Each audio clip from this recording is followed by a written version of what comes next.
John. I'm going to talk about Docker. And Docker is one of these technologies that's been really a big deal the last, 5 years or so. And I think that it's going to be the thing that everyone's using in a short time here. And really, it's the next generation of the virtual machine world. And what it does is it containerizes an application which is much smaller, versus virtualizing an entire machine. And you get all kinds of benefits out of that. Some of them are less memory usage, faster startups, and just plain easier to administer. And that's what all these, I'll say, SaaS-type companies and Internet of Things-type companies are taking advantage of. So the reason why it takes less memory is that containers are small. If you take a look at these pictures here, on the left-hand side, you've got the virtual machine, and it's got an entire, what's called a hypervisor in the operating system and your applications. That could be, we'll say, 2 gigabytes of memory to get that whole thing up and running. On the right-hand side, we've got the Docker container, and then the applications are really the only thing that are being spun up each time you start a container, and that takes a lot less memory. And so this is kind of like a visual of that. And then the other part that's an outcome of this is if you were to start up a virtual machine, which is very common, it's an actual machine starting up, which might be 15 seconds on a relatively fast machine. It could be longer depending on what's running on that machine. In the world of containers, and this is, I think, kind of a magic piece, is it's a 0-second startup. If you want to start a container, it's instantly running, does its thing, and shuts down. So you can have a container up and running, doing its thing, and stopping in 1/10 of a second. And that's how you can have these things scale up and scale down really quickly, and you get tangent solutions like less chance of having viruses or security issues because your application is running for 1/10 of a second.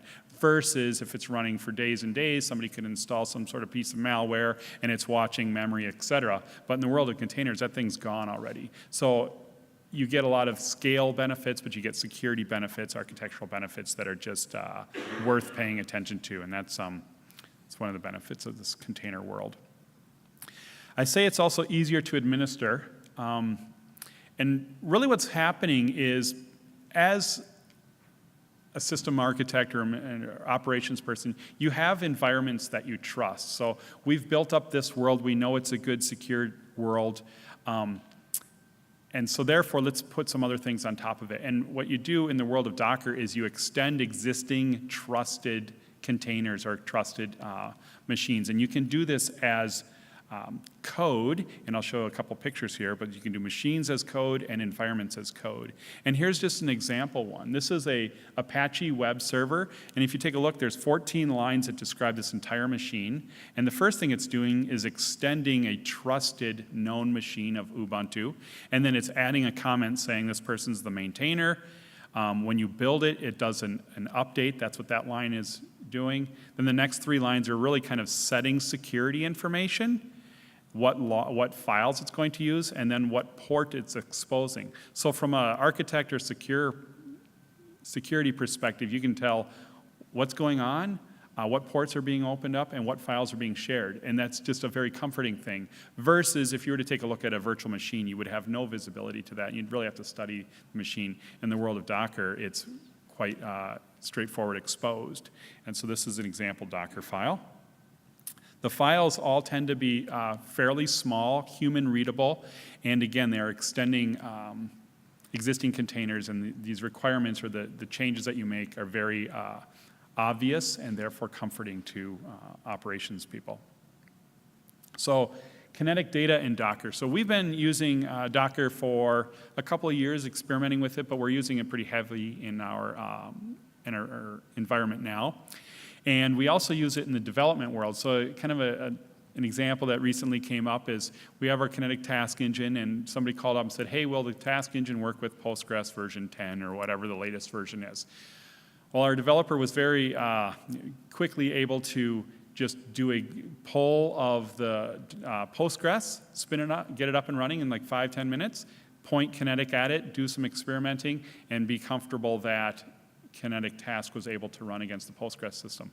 Prior to using something like Docker, it would be, well, how you have to set up a Linux virtual machine, how do you download it, what's the security settings? There's all kinds of complications in installing this stuff that we're really not going to run. We're just going to answer a simple question for a customer. So being able to pull down a Docker, get it up and running, point our stuff at it is super helpful. Also, we use it in the development world for continuous integration and delivery. So we have webhooks hooked into the code repositories that when software is updated and pushed into the repository, they'll automatically spin up some Dockers that will check out that code, go through all the tests, make sure that the tests work, make sure that the performance is within expectations, and then depending, it can actually push it right into our production world. So that stuff is spun up with Dockers, they do their thing, and then when they're done, they shut down. So that's another usage. And then it's also part of the backbone of the KinOps world, scaling both up and down. Also, our developers are using it, so if they're developing a piece of code, they can check out a Docker of it, go in, set breakpoints, and have just their own world on their own desktop. And so that's being used. And then also the same thing with our customers. They can run our world in Dockers on their machine. So I kind of gave a little hint there. So can you run Kinetic in Docker? Well, this picture we've shown a couple of times. This is not a fun thing to install. Anybody enjoy installing Kinetic? There's a lot to it. There's probably 8 different systems that need to be set up, and they need to know how to talk to each other. There's security settings, network protocols, there's a lot to setting up the Kinetic world, and it's not a very fun task. But once it's up and running, it's going to be rock solid. Well, the world of Docker allows you to define a machine as code, but you can also define entire environments as code. And that's called Docker Compose. And so you can define multiple machines in a human-readable file, things like databases, web servers, application servers, all that stuff that's required for an environment to run can all be in a very easy-to-understand file. And it will also connect up the network and say this one needs to be able to see that one, and this network port is exposed, and all that stuff that an operations person would be concerned with would be there and visible. And so here is a sample Docker Compose file, and you'll see that there's multiple machines being defined here, and the first one is a Cassandra database. And so it's defining what the Cassandra database is and setting some memory requirements. Then there's the Postgres database, so we're starting up multiple databases here.